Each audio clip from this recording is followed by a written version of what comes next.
Commander Sarah Chen stood at attention in the briefing room, her uniform crisp and her expression calm despite the snickers echoing around her. The Naval Special Warfare Command headquarters buzzed with an energy she knew all too well, the kind that came when someone was about to be put in their place. Today, that someone was supposed to be her. Admiral Marcus Blackwood entered the room with the swagger of a man who had never questioned his own authority. At 55, he was a legend in the SEAL community, with 3 decades of service and more combat deployments than most officers saw in their entire careers. His chest displayed ribbons that told stories of courage under fire, leadership in impossible situations, and victories that had shaped modern naval warfare. But today, his steely gray eyes held something else entirely: dismissal. Sarah had earned her call sign Iron Widow during her 3rd deployment in Afghanistan. While other officers received names that spoke to their strength or tactical brilliance, hers came from a different place entirely. The story went that she could end careers as easily as a black widow spider dispatched its prey, but those who knew her understood the deeper meaning. She had lost her husband, Lieutenant Commander David Chen, in a training accident 2 years into their marriage. Instead of breaking her, the loss had forged her into something harder, more focused, and utterly uncompromising when it came to excellence and safety. The briefing room fell silent as Admiral Blackwood approached the podium. Behind him, a large screen displayed the mission parameters for Operation Neptune's Hammer, a complex extraction mission in hostile territory that would require precision, intelligence, and flawless execution. Sarah had spent weeks preparing for this moment, knowing that her inclusion in the mission planning had raised eyebrows throughout the command structure. "Ladies and gentlemen," Blackwood began, his voice carrying the authority of decades, "we're here to discuss the upcoming operation and finalize our team selections." His eyes swept across the room, before landing squarely on Sarah. "I see we have some interesting additions to our planning committee this time around." The comment drew barely concealed smirks from several senior officers in the room. Sarah kept her expression neutral, though inside she felt the familiar burn of being underestimated. It was a feeling she had grown accustomed to throughout her career, first as one of the few women to break into naval intelligence, then as someone who had clawed her way up the ranks through sheer competence rather than political connections. "Commander Chen," Blackwood continued, his tone carrying just enough condescension to be insulting, without being overtly unprofessional, "I understand you've prepared some recommendations for our consideration." He paused, letting the word recommendations hang in the air like a challenge. "I'm curious to hear what our Iron Widow has to contribute to this discussion." The way he said her call sign made it clear he viewed it as a mark of something other than respect.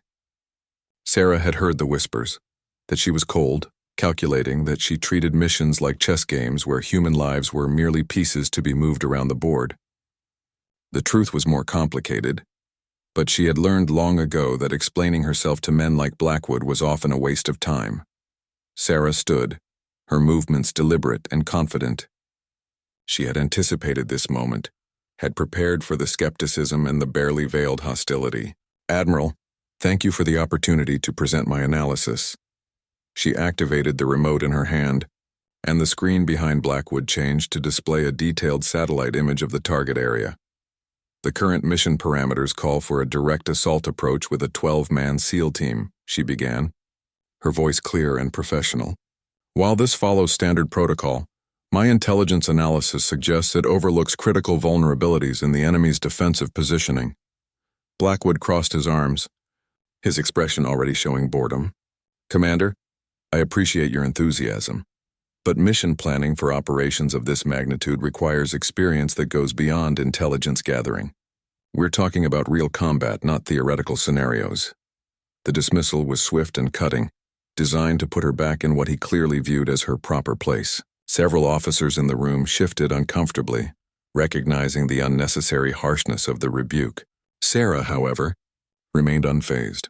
"With respect, Admiral, my analysis is based on real-time intelligence gathered from assets currently in the field." She clicked to the next slide, revealing communication intercepts and movement patterns that painted a very different picture than the one currently driving mission planning. "The enemy has anticipated our standard approach and repositioned accordingly." For the first time, Blackwood's expression flickered with something other than dismissal. The intelligence Sarah was presenting was clearly current and detailed in ways that suggested access to information streams he wasn't fully aware of, but his recovery was swift. Even if your intelligence is accurate, Commander, changing operational parameters at this stage would require justification that goes well beyond the recommendations of someone whose field experience is limited to intelligence. Gathering, his tone had sharpened, moving from condescension to something approaching hostility. This isn't a classroom exercise. The room had grown tense, with officers uncertain whether they were witnessing a professional disagreement or something more personal. Sarah recognized the moment for what it was, a test not just of her knowledge or capabilities, but of her willingness to stand her ground when challenged by superior rank and masculine authority. She had faced similar challenges throughout her career, from academy instructors who questioned whether women belonged in naval intelligence to field commanders who treated her input as optional background noise. Each time she had learned that backing down only invited further dismissal. The loss of her husband had taught her something else entirely, that life was too short and too precious to waste on diplomatic niceties when lives hung in the balance. "Admiral," she said, her voice steady but carrying an edge that hadn't been there before, "I understand your concerns about field experience. However, the intelligence I'm presenting suggests that following current operational parameters will result in unnecessary casualties and a high probability of mission failure." She paused, letting the weight of her words settle in the room. "I believe the lives of our personnel are worth reconsidering our approach." The challenge was subtle but unmistakable. By invoking the safety of the personnel, Sarah had shifted the conversation from one about respect for authority to one about competence and responsibility. It was a move that required confidence bordering on audacity, but it was also one that established the stakes of their disagreement in terms that even Blackwood couldn't easily dismiss. Admiral Blackwood's jaw tightened at Sarah's words, the muscle in his cheek twitching as he processed what she had just implied. The suggestion that his operational planning might result in unnecessary casualties was not just a professional challenge, it was a direct attack on his reputation and competence. The room held its collective breath as the tension escalated. "Commander Chen," Blackwood said, his voice dropping to a dangerous quiet, "are you suggesting that 30 years of operational experience has left me unable to plan a successful mission?" The question was delivered with the precision of a sniper's bullet, designed to force Sarah into either an apology or an even more provocative response. Sarah understood the trap being set for her. Admitting that yes, she was questioning his competence would be seen as insubordination that could end her career. Backing down, however, would undermine everything she had worked to establish and potentially doom the mission she was trying to save. She chose a third path, one that would redirect the conversation toward facts rather than personalities. "Admiral, I'm suggesting that the enemy has evolved their tactics faster than our standard responses have adapted." She clicked to another slide, this one showing communication patterns that had been decoded only 48 hours earlier. 3 days ago, our signals intelligence intercepted communications indicating that hostile forces have been studying our operational patterns from previous missions in the region. The room shifted as officers leaned forward to examine the data Sarah was presenting. Even Blackwood's dismissive expression began to crack as he recognized the implications of what she was showing them. The enemy wasn't just prepared for their attack, they had specifically prepared for the kind of attack that Blackwood's experience and training would naturally lead him to plan. According to these intercepts, Sarah continued, her confidence growing as she saw doubt creeping into the faces around her. They've positioned anti-aircraft batteries specifically to counter helicopter insertion at the primary and secondary landing zones identified in our current mission parameters. Additionally, they've reinforced the extraction point with personnel who have been briefed on SEAL extraction protocols. Captain Rodriguez, one of the senior SEAL commanders present, spoke up for the first time. "Commander, how current is this intelligence?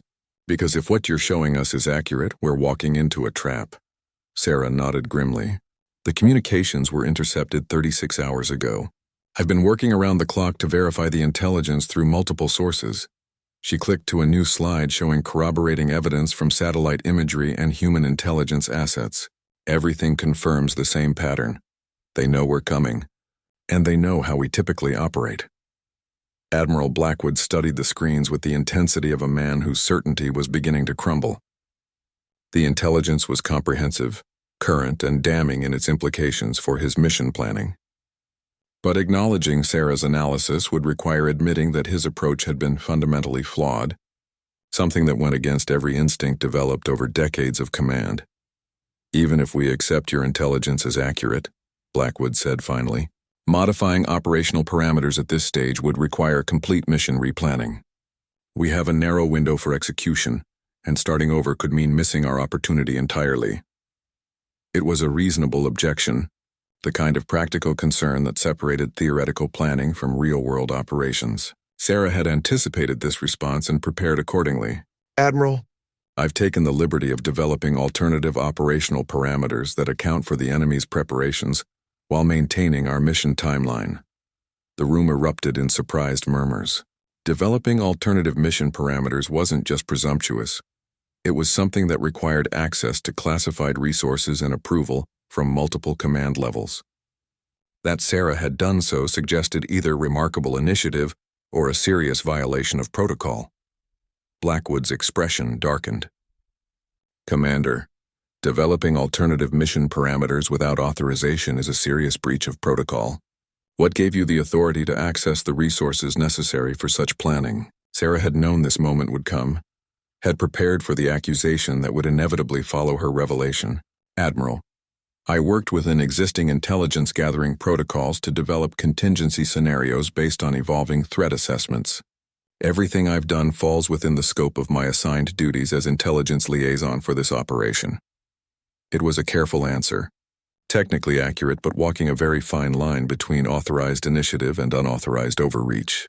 Sarah knew that her actions could be interpreted either way, depending on who was doing the interpreting and what they wanted to find.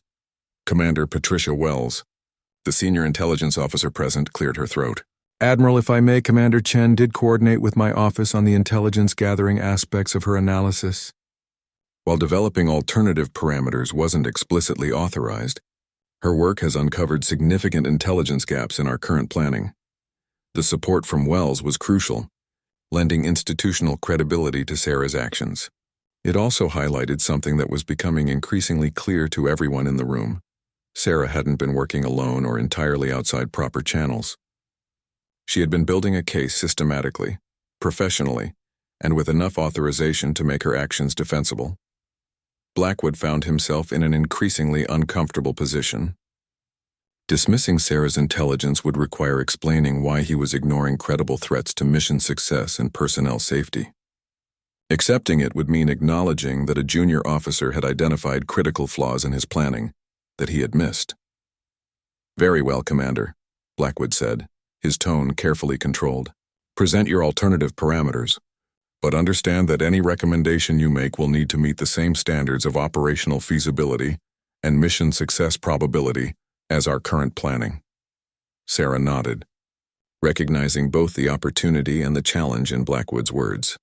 She was being given a chance to prove her point, but she was also being held to a standard that would require her alternative approach to be not just different, but demonstrably better than what had been developed by some of the most experienced special operations planners in the military. "Thank you, Admiral."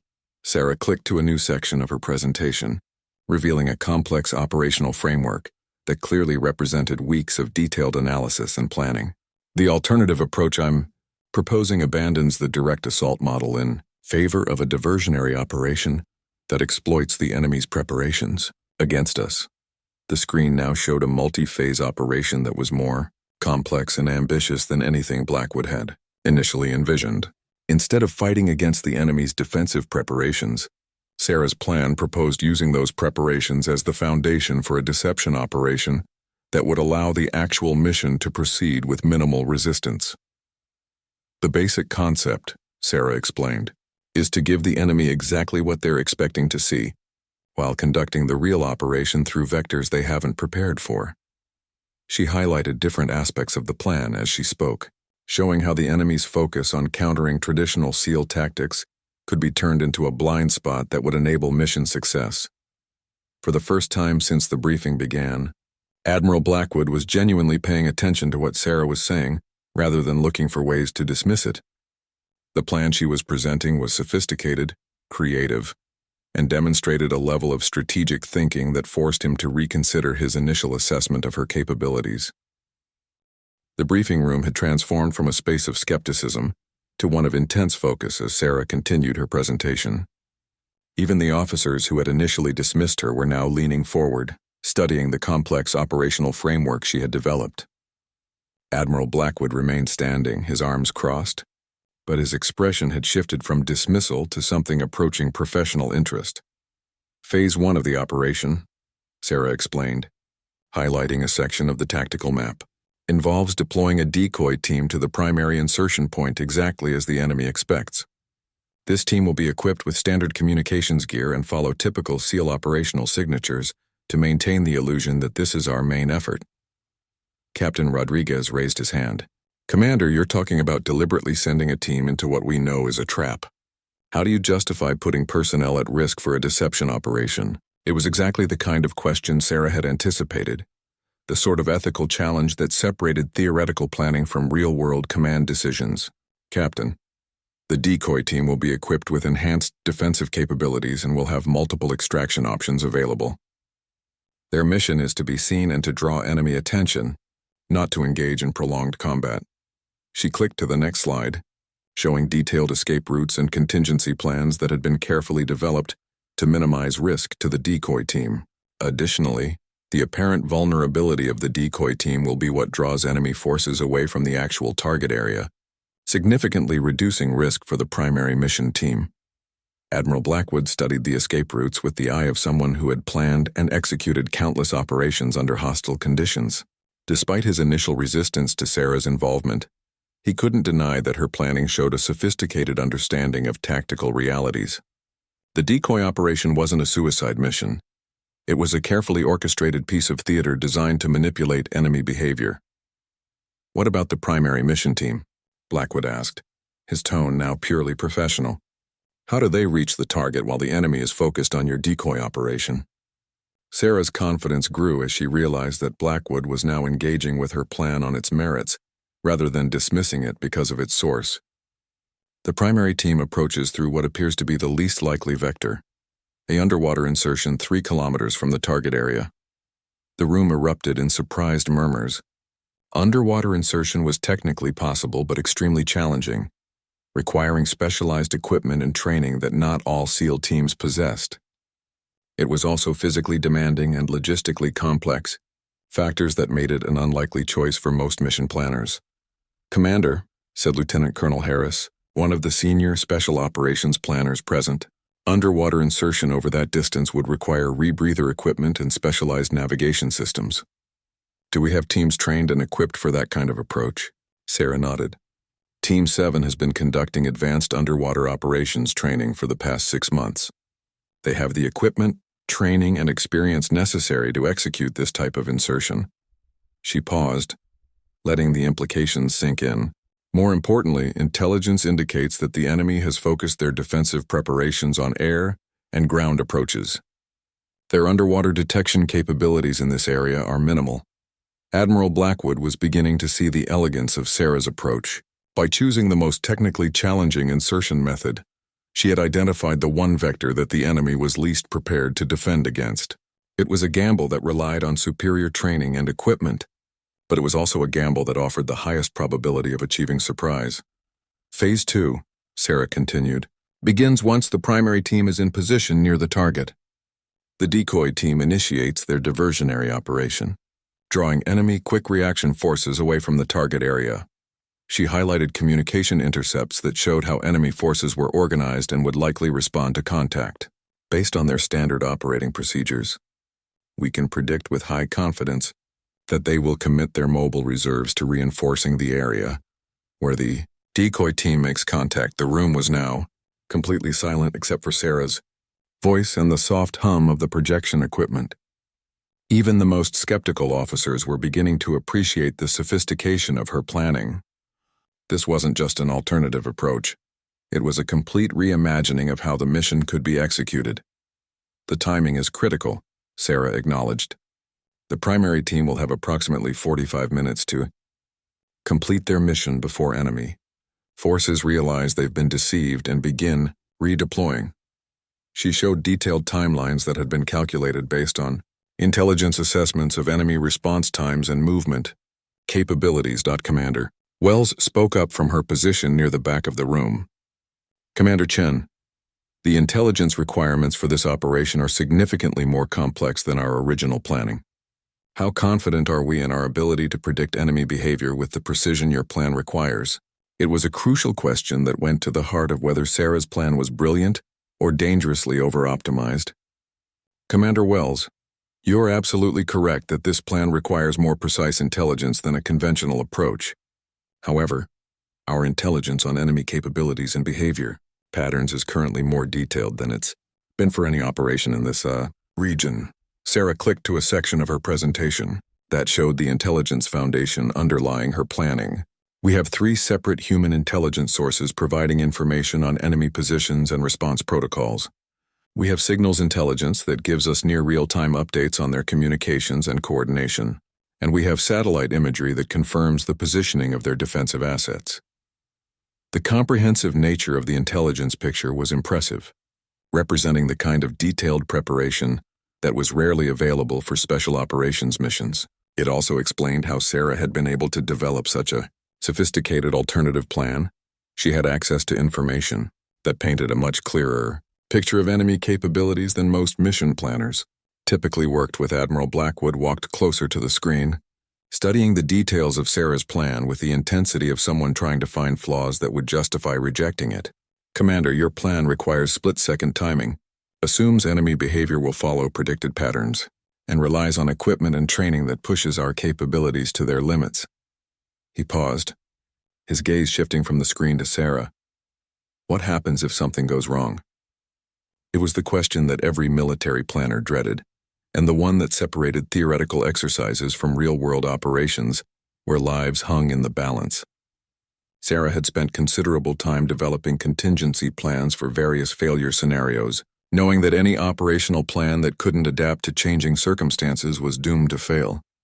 Admiral, I've developed contingency protocols for the most likely failure scenarios. She clicked to a new section, showing decision trees and alternative courses of action. If the decoy operation fails to draw enemy forces as predicted, the primary team has alternative extraction routes and can abort the mission with minimal risk. If the underwater insertion encounters unexpected challenges, the team can surface and proceed with a modified ground approach that takes advantage of the enemy's focus on the decoy operation. The contingency planning was as detailed as the primary operation, showing that Sarah had thought through not just how things should go, but how to respond when they inevitably didn't go according to plan. For a military audience, this kind of preparation was often more important than the brilliance of the original concept. Additionally, Sarah continued, the modular nature of the operation means that mission success doesn't depend on everything going perfectly. Even if we achieve only partial success with the deception operation, the primary team will still have a significant advantage over what they would face with a conventional approach. Admiral Blackwood was running out of reasonable objections to Sarah's plan. It was comprehensive, well-researched, and demonstrated a level of strategic thinking that impressed even him. But accepting it would require him to acknowledge that this junior officer had developed a superior approach to one that he and his most experienced planners had created.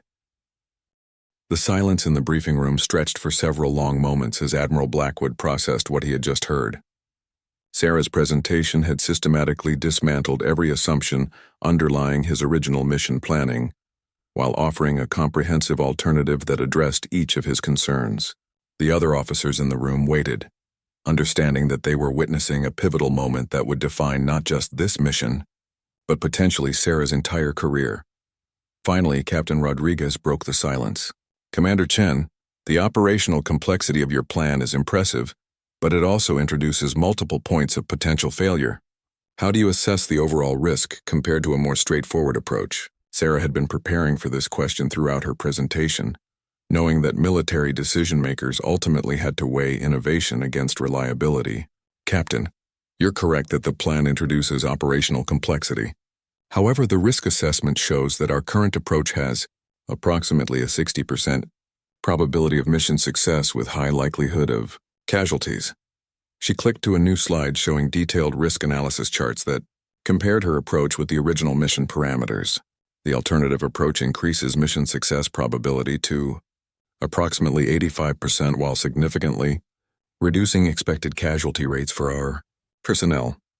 The numbers were stark and professionally presented, based on methodologies that everyone in the room recognized and trusted. Sarah wasn't just offering a different approach. She was offering a statistically superior one that promised better outcomes for both mission success and personnel safety. Admiral Blackwood studied the risk assessment with growing unease. The analysis was thorough and appeared to be based on sound intelligence and reasonable assumptions about enemy capabilities. If Sarah's numbers were accurate, choosing the original plan over her alternative would be difficult to justify, especially if the mission resulted in preventable casualties. Commander, Blackwood said slowly, these risk assessments assume that your intelligence on enemy capabilities and positions is accurate. Intelligence, even good intelligence, can be wrong. What happens if your fundamental assumptions about enemy behavior prove incorrect? It was a fair question that went to the heart of military planning. The reality that even the best intelligence was incomplete and sometimes inaccurate. Sarah nodded, acknowledging the legitimacy of his concern. Admiral, you're absolutely right that intelligence can be wrong. That's why I've built the plan around multiple independent intelligence sources, and why the contingency protocols are designed to function even if key assumptions prove incorrect. She highlighted sections of her planning that showed how the operation could adapt to different intelligence scenarios. If enemy positions are different than expected, the decoy operation can still proceed and will still draw attention away from the primary team's insertion area. If their response times are faster than predicted, the primary team has multiple extraction options that don't depend on precise timing. The room watched as Sarah demonstrated how her plan could function under various failure scenarios, showing that she had thought beyond the optimistic assumptions that often plagued military planning. Her approach wasn't just innovative, it was robust enough to handle the uncertainties that inevitably accompanied real-world operations. Commander Wells stood up from her position near the back of the room. Admiral, if I may add some context to this discussion. She moved toward the front, carrying a classified folder that she hadn't opened during the briefing. The intelligence that Commander Chen has been working with comes from sources that have proven reliable in 3 previous operations in this region. She opened the folder and extracted several documents that she placed on the table in front of Admiral Blackwood. These sources provided advance warning of enemy movements that allowed us to avoid 2 potential ambushes and successfully extract a high-value target under conditions that our original planning said were impossible. The credibility that Wells was lending to Sarah's intelligence sources was significant, representing institutional validation that went beyond personal opinion. If the intelligence community was confident in the sources underlying Sarah's analysis, it became much harder to dismiss her conclusions as speculative or unreliable. Admiral Blackwood examined the documents Wells had provided, his expression growing more thoughtful as he read. The track record of Sarah's intelligence sources was indeed impressive, with a pattern of accuracy that suggested her current analysis deserved serious consideration. Admiral, said Lieutenant Colonel Harris, I've been reviewing Commander Chen's operational timeline, and I believe her plan is not just feasible, but potentially superior to our current approach. He stood and moved to the display screen, pointing to specific elements of Sarah's planning. The underwater insertion route exploits a genuine blind spot in enemy defensive planning, and Team 7 does have the specialized training necessary to execute it successfully. The support from Harris was particularly significant because he had been one of the officers most skeptical of Sarah's involvement in mission planning. His endorsement represented a professional assessment that went beyond politics or personal preferences. Sarah felt a shift in the room's atmosphere as more officers began expressing support for elements of her plan.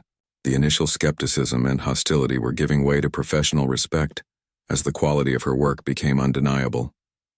But she also knew that the ultimate decision rested with Admiral Blackwood, and his pride had been challenged in a very public way. Commander Chen, Blackwood said finally, his tone careful and measured, your presentation has been thorough and professional. However, Implementing your alternative approach would require authorizing changes to operational parameters that have been approved at the highest levels of command. Sarah understood the subtext of his statement. Blackwood wasn't just concerned about the tactical merits of her plan. He was worried about the political implications of making significant changes based on the recommendations of a junior officer. Admitting that her approach was superior would raise questions about why those changes hadn't been identified earlier in the planning process. "Admiral," Sarah replied, "I understand the challenges involved in modifying approved operational parameters. However, I believe the intelligence we've gathered represents a significant change in the operational environment that justifies reconsidering our approach." And she was offering Blackwood a face-saving explanation that new intelligence had emerged that changed the tactical situation, rather than suggesting that the original planning had been flawed from the beginning. It was a diplomatic way of allowing him to authorize her plan without admitting that his initial approach had been inferior. The room waited as Admiral Blackwood considered his options. He could reject Sarah's plan and proceed with the original mission parameters, but doing so would require him to explain why he was ignoring credible intelligence that suggested a superior approach. He could accept her plan but risk questions about why such obvious improvements hadn't been identified earlier. Or he could find a middle ground that incorporated elements of her analysis while maintaining the fundamental structure of his original planning. "Commander Chen," Blackwood said after a long pause, "I want you to work with Captain Rodriguez and Lieutenant Colonel Harris to integrate your intelligence findings with our existing operational framework. We'll convene again in 6 hours to review a modified plan that incorporates your recommendations." It was a compromise that allowed Blackwood to maintain authority over the final mission parameters while acknowledging the value of Sarah's analysis. It also meant that her alternative approach would be given serious consideration by the senior planners, who would ultimately be responsible for executing the mission. Sarah nodded, recognizing both the opportunity and the challenge in Blackwood's decision. "Yes, sir. I'll coordinate with Captain Rodriguez and Lieutenant Colonel Harris to develop an integrated approach that addresses the intelligence concerns I've identified." As the briefing began to break up, several officers approached Sarah to discuss specific aspects of her analysis. The atmosphere had completely transformed from the skepticism and hostility that had greeted her presentation to professional respect and genuine interest in her insights. 6 hours later, the briefing room had been transformed into a tactical planning center, with multiple workstations displaying real-time intelligence feeds, operational timelines, and equipment requirements. Sarah sat alongside Captain Rodriguez and Lieutenant Colonel Harris, surrounded by maps, communication intercepts, and detailed mission analyses that represented the most comprehensive planning effort any of them had ever undertaken. The integration process had been intense and revealing. As they worked through the tactical details of combining Sarah's intelligence insights with existing operational capabilities, it became clear that her alternative approach wasn't just different.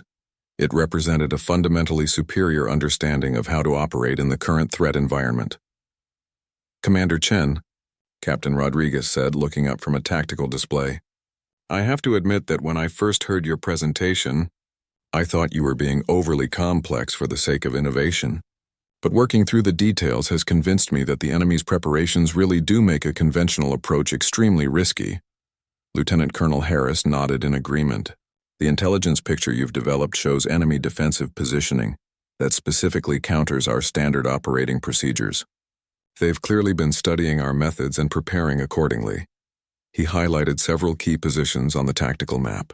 "Your underwater insertion route really is the only approach that avoids their prepared defensive positions." Sarah felt a mixture of vindication and professional satisfaction as she watched these experienced officers grapple with the same intelligence that had driven her to develop an alternative approach. Their endorsement meant that her analysis had withstood scrutiny from some of the most experienced special operations planners in the military. The door to the briefing room opened, and Admiral Blackwood entered, followed by several senior officers Sarah didn't recognize. The intensity of their expressions and the classified folders they carried suggested that the mission had attracted attention from higher levels of command than she had realized. "Ladies and gentlemen," Blackwood announced, I want to introduce General Patricia Morrison from Joint U, Special Operations Command, and Admiral David Kim from Naval Intelligence. The presence of such senior officers indicated that Operation Neptune's hammer was more significant than the typical special operations mission. General Morrison stepped forward, her bearing reflecting decades of experience in special operations planning and execution. I understand that there have been significant developments in the intelligence picture for this operation. I'm here to review any recommended changes to operational parameters and to ensure that we're making decisions based on the best available information. Admiral Kim moved to one of the intelligence displays, immediately focusing on the communication intercepts and satellite imagery that form the foundation of Sarah's analysis. Commander Chen, I've reviewed your intelligence summary and I'm impressed by the comprehensiveness of your source network. How confident are we in the accuracy of the enemy capability assessments? Sarah stood, feeling the weight of attention from officers whose decisions would shape military policy at the highest levels. Admiral Kim, the intelligence is based on multiple independent sources with established track records of accuracy. Additionally, we've been able to corroborate key findings through signals intelligence and satellite imagery. She moved to the display screen and highlighted the correlation between different intelligence streams. The enemy's defensive preparations are visible through satellite imagery. Their communications have been intercepted and decoded, and human intelligence sources have provided details on their tactical planning that align with what we can observe through technical means. General Morrison studied the integrated intelligence picture with the eye of someone who had planned and authorized countless special operations missions. The intelligence appears solid, but I'm more interested in the operational implications. Admiral Blackwood has briefed me on the alternative approach you've developed. Walk me through the key differences from our original planning. Sarah launched into a condensed version of her presentation, focusing on the tactical advantages of her approach while acknowledging the increased complexity and training requirements. As she spoke, she watched General Morrison's expression, looking for signs of skepticism or approval. The fundamental advantage, Sarah concluded, is that we're using the enemy's preparations against them, rather than trying to overcome them through superior firepower or tactics. By giving them what they expect to see in one area, we create the opportunity to achieve complete surprise in another. General Morrison nodded slowly. It's an elegant approach that shows sophisticated understanding of deception operations. However, it also requires a level of coordination and timing that leaves little room for error. She paused, studying the operational timeline displayed on the main screen. What's your assessment of our ability to execute this plan with the personnel and equipment currently available? Captain Rodriguez answered before Sarah could respond. General, Team 7 has the specialized training necessary for the underwater insertion, and we have access to the equipment required for the deception operation. The plan is ambitious, but it's within our operational capabilities. Lieutenant Colonel Harris added his own assessment. From a logistics standpoint, the alternative approach actually requires fewer total resources than the original plan, though it does require different types of specialized equipment. The coordination requirements are complex but manageable, given current communication capabilities. Admiral Kim looked up from the intelligence displays he had been studying. The intelligence requirements for this operation are significant, but Commander Chen has established information streams that provide the real-time updates necessary for mission success. From an intelligence perspective, this operation is better supported than most missions of this type. Sarah felt the conversation shifting in her favor as each senior officer contributed professional assessments that supported the feasibility of her approach. But she also knew that the ultimate decision would be based on factors beyond pure tactical considerations. General Morrison turned to Admiral Blackwood. Marcus, what's your assessment? You've had the most time to evaluate both approaches. Admiral Blackwood had been quiet during most of the discussion, listening as his subordinates endorsed an approach that had initially challenged his authority and expertise. Sarah watched his expression, knowing that his response would determine whether her plan would be implemented or relegated to the status of an interesting academic exercise. General, Blackwood said finally, I have to acknowledge that Commander Chen has identified genuine flaws in our original planning that could have resulted in mission failure and unnecessary casualties. The admission was clearly difficult for him, but his tone remained professional. Her alternative approach addresses those flaws while offering superior prospects. For mission success, the words represented a complete reversal from his initial dismissal of Sarah's involvement in mission planning. For a man of Blackwood's experience and pride, publicly acknowledging that a junior officer had developed a superior plan required considerable professional integrity. However, Blackwood continued, implementing her approach will require authorizing significant changes to approved operational parameters and accepting increased operational complexity. The decision to proceed should be made at a level that can accept responsibility for those changes. General Morrison smiled slightly, recognizing the diplomatic way that Blackwood was transferring decision authority to her while expressing support for Sarah's plan. Admiral, your recommendation is noted and appreciated. She turned to address the room. Based on the intelligence presented and the tactical assessments I've heard, I'm authorizing implementation of Commander Chen's alternative operational approach. The room erupted in surprised murmurs and expressions of satisfaction from the officers who had worked to integrate Sarah's plan with existing capabilities. Sarah felt a surge of professional pride mixed with the sobering realization that her theoretical planning was about to become reality, with real lives depending on her analysis and recommendations. Commander Chen, General Morrison continued, you'll be attached to the operational command structure for this mission to provide real-time intelligence support and tactical consultation. Your insights have proven invaluable in the planning phase, and I want that expertise available during execution. The assignment was both an honor and a tremendous responsibility. Sarah would be directly involved in a mission that had grown from her intelligence analysis and tactical planning, with the opportunity to see her theoretical work translated into operational reality. 72 hours later, Sarah stood in the operations center aboard the USS Leviathan, watching multiple screens that displayed real-time feeds from the mission she had planned. The operations center buzzed with controlled activity as communications specialists, intelligence analysts, and senior officers monitored every aspect of Operation Neptune's Hammer as it unfolded in real time. Admiral Blackwood stood beside her, his earlier skepticism replaced by focused professional attention as he watched her plan being executed with precision that exceeded even optimistic projections. The transformation in their relationship had been remarkable, from open hostility to grudging respect to what now appeared to be genuine professional admiration. Phoenix team is in position, reported the communications specialist, using the call sign for the decoy operation. They're beginning their approach to the primary insertion point as planned. Sarah watched the tactical display as the decoy team moved into position exactly as her planning had envisioned. Their communications signatures were being broadcast on frequencies that intelligence indicated the enemy was monitoring, ensuring that their presence would be detected and reported through enemy command channels. Poseidon team has completed underwater insertion, came another report. They're proceeding to target area with no enemy contact detected. The underwater insertion that had seemed so challenging during planning was proceeding flawlessly, with Team 7 demonstrating the specialized capabilities that made them perfect for Sarah's alternative approach. Their approach route had taken them through areas that enemy surveillance had left unmonitored, exactly as her intelligence analysis had predicted. General Morrison's voice came through the communication system from the Pentagon, where she was monitoring the operation alongside other senior commanders. Operational Command, this is JSOC.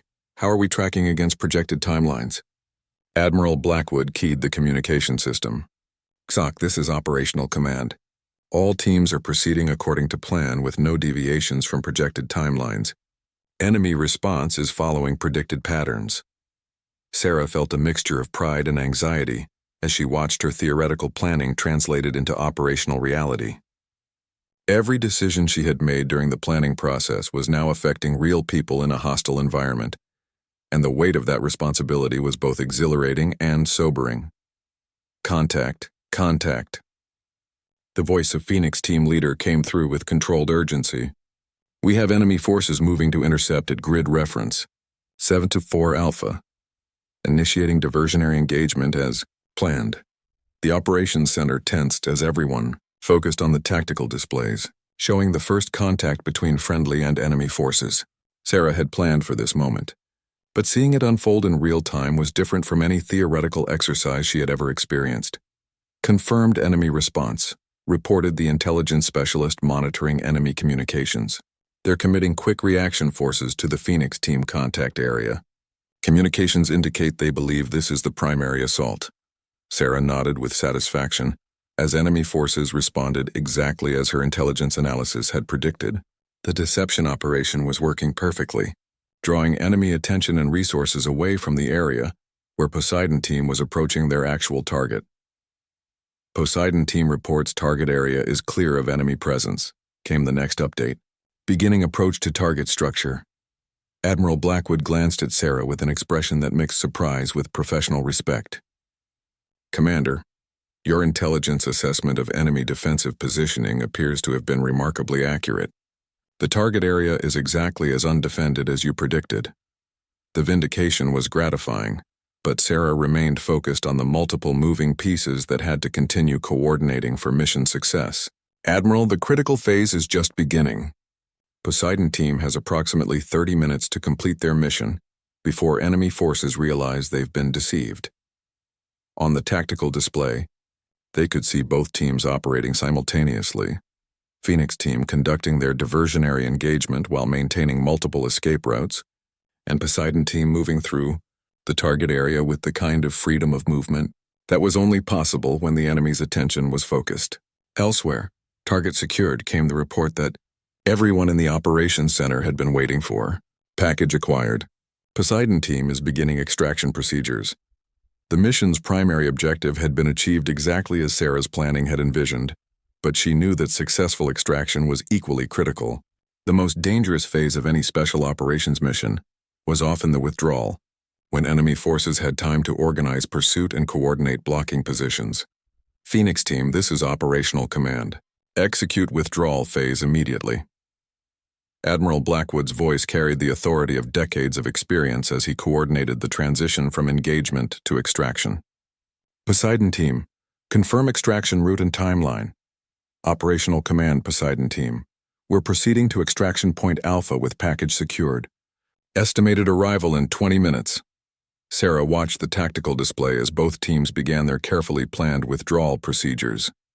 Phoenix team was disengaging from their diversionary contact using the multiple escape routes she had identified, while Poseidon team was moving toward their underwater extraction point through areas that remained clear of enemy presence. Enemy communications indicate confusion about friendly force strength and intentions, reported the intelligence specialist. They're requesting reinforcements for what they believe is a major assault operation.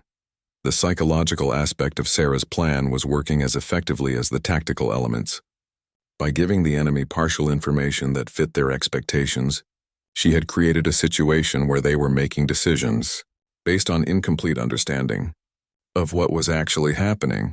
Both teams have successfully disengaged. From target area came the final operational report. Package secured. 0 friendly casualties. Mission accomplished. The operations center erupted in controlled celebration as confirmation of mission success was relayed through command channels. Sarah felt a surge of professional satisfaction. That was unlike anything she had experienced in her intelligence career. The knowledge that her analysis and planning had directly contributed to a successful operation that achieved its objectives without loss of friendly personnel. Admiral Blackwood turned to face her, his expression reflecting a complete transformation from their first encounter. Commander Chen, I owe you an apology and an acknowledgement. Your intelligence analysis and tactical planning were superior to anything my team developed, and your approach achieved mission success with minimal risk to our personnel. The apology was public and unambiguous, delivered in front of the entire operations center staff. For a senior officer of Blackwood's stature, such an admission required considerable professional courage and integrity. Admiral, Sarah replied, this mission succeeded because of the expertise and professionalism of every person involved. My planning was only effective because we had the personnel and capabilities necessary to execute it. General Morrison's voice came through the communication system again. Outstanding work, Operational Command. Commander Chen, your planning and intelligence analysis have set a new standard for complex special operations missions. I'll be recommending you for assignment to the Joint Special Operations Command Planning, Staff. The assignment recommendation represented a significant career advancement that would put Sarah at the center of the military's most complex and important special operations planning. It was recognition that her capabilities extended beyond traditional intelligence work into the kind of strategic planning that shaped military policy at the highest levels. As the Operations Center began the post-mission analysis procedures, Admiral Blackwood approached Sarah privately. "Commander, I want you to know that my initial skepticism about your involvement had nothing to do with your capabilities and everything to do with my own assumptions about how mission planning should work." Sarah nodded, appreciating his honesty. "Admiral, I understand the challenges involved in accepting alternative approaches, especially when they come from unexpected sources. What matters is that the mission succeeded and our personnel came home safely." Looking back at the tactical displays that still showed the successful completion of Operation Neptune's Hammer, Sarah reflected on how far she had come from that first briefing, where her call sign had been used as a dismissal. The Iron Widow had proven that her reputation for ending careers was less important than her ability to save lives through superior planning and intelligence analysis. The transformation in how others viewed her capabilities was gratifying, but more important was the knowledge that her work had directly contributed to mission success and the safe return of the brave personnel who had executed her plan. In the end, that was what truly mattered in the dangerous world of special operations, bringing everyone home alive while accomplishing the mission that others had entrusted to their expertise and courage.